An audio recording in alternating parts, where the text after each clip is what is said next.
नमस्कार दोस्तों। शिव पुराण के अनुसार और माता पार्वती का पुनर्मिलन हुआ था। दोस्तों, भोलेनाथ में माता पार्वती को उनके पुनर्जन्म के बाद याद दिलाने के लिए तीज की कथा सुनाई थी। भगवान शिव ने कथा सुनाते हुए कहा, पार्वती, तुम मुझे पति के रूप में पाना चाहती थी, जिसके लिए तुमने हिमालय पर्वत पर कठोर तप किया। तुमने सर्दी, गर्मी, बरसात आदि सभी कष्टों को चाहा। इसे देखकर तुम्हारे पिता बेहद दुखी थे। एक बार भगवान विष्णु के कहने पर देवर्षि नारद तुम्हारे घर गए।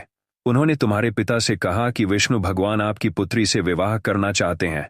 आपकी क्या राय है? यह सुनकर पर्वतराज बेहद खुश हुए और ने अपनी पुत्री का विवाह भगवान विष्णु के साथ करवाने के लिए तैयार हो गए।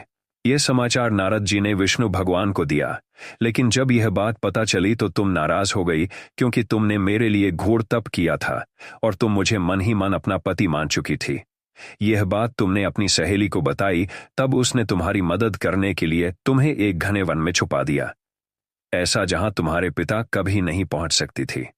इस बन्नी तुम लगातार तक करती रही। पर्वतराज तुम्हारी न मिलने से परेशान थी। वह इस चिंता में थे कि यदि भगवान विष्णु बारात लेकर आ गए और तुम नहीं मिली तो वह नाराज हो जाएंगे। भोलेनाथ माता पार्वती के कहती हैं कि धरती पाताल एक करके भी तुम्हारे पिता तुम ही नहीं ढूंढ पाए, क्योंकि तू उस बंदे एक गुफा के अंदर मेरी आराधना कर रही थी। तुमने दीप का एक शिवलिंग बनाया था। तुम्हारे तप से प्रसन्न होकर मैंने तुम्हारी मनोकामना पूरी करने का विचार किया। इस बीच तुम्हारे पिता तुम्हें खोजते हुए गुफा में पहुंच गए। तुम्हें वहां देखकर पर्वतराज बेहद खुश हुए। तुमने अपने पिता से कहा कि तुमने मुझे अपना बर्ड चुना है और इसके लिए घोर तप किया है, और आज कहता सफल हो गया है। भोलेनाथ ने मेरा वरण कर लिया है। अगर आप मेरा विवाह शिवजी से करने को तैयार है तो मैं आपके साथ चलूंगी। यह सुनकर पर्वतराज विवाह मुझसे कहने को तैयार हो गए। इसके बाद उन्होंने विधि विधान से हमारा विवाह संपन्न कराया है।